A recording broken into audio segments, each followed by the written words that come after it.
আজ সন্ধ্যায় বানাবো স্পেশাল চিকেনের একটি আইটেম। তার জন্য বোনলেস চিকেন নিয়ে নিয়েছি, সেটাকে কিমা করে নেব।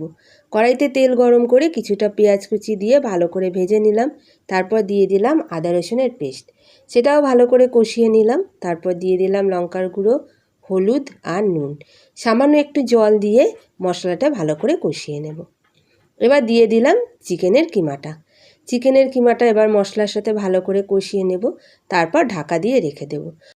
চিকেনটা সেদ্ধ হতে হতে কিছুটা ময়দা মেখে নেব। ময়দার মধ্যে দিয়ে দিলাম নুন, চিনি, সাদা তেল আর কিছুটা জিরে। এবার অল্প অল্প জল দিয়ে ময়দাটা ভালো করে মেখে নেব। ময়দাটা মাখা হয়ে গেলে এখান থেকে ছোট ছোট লেচি কেটে নেব। লেচিগুলো লুচির থেকে একটু বড় বড় হবে। এদিকে চিকেনটাও সেদ্ধ হয়ে গেছে।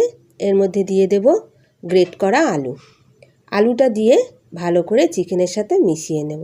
একটুখানি সময় ধরে নাড়াচাড়া করে নিলাম। তারপর ওপর থেকে গরম মশলা ছড়িয়ে দিলাম। তারপর ভালো করে মিশিয়ে নিয়ে পুরটা নামিয়ে নেব। লেচিগুলো তেলে ডুবিয়ে বড় বড় করে বেলে নেব। একটু লম্বা টাইপের করতে হবে।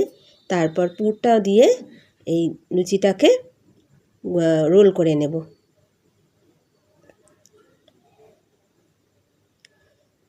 এটা খেতে খুব সুস্বাদু হয়। এবার এই ধার থেকে একটা ছুরি দিয়ে কেটে দিলাম। তারপর আবার ভালো করে রোল করে নিলাম।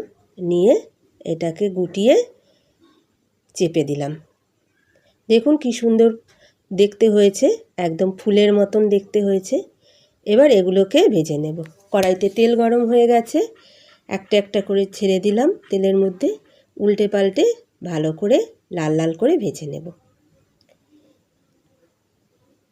এগুলো ভাজা হয়ে গেল। বাকি যেগুলো রয়েছে সেগুলো এবার একটা একটা করে ছেড়ে দেব আর একইভাবে লাল লাল করে ভেজে নেব। সবগুলো ভাজা হয়ে গেছে। দেখতে কি সুন্দর হয়েছে, একদম ফুলের মতো। আর খেতেও খুব টেস্টি হয়েছিল। ভেতরে পুরটা ছিল খুব সুস্বাদু। একবার করে খেয়ে দেখবেন, খুব ভালো লাগবে।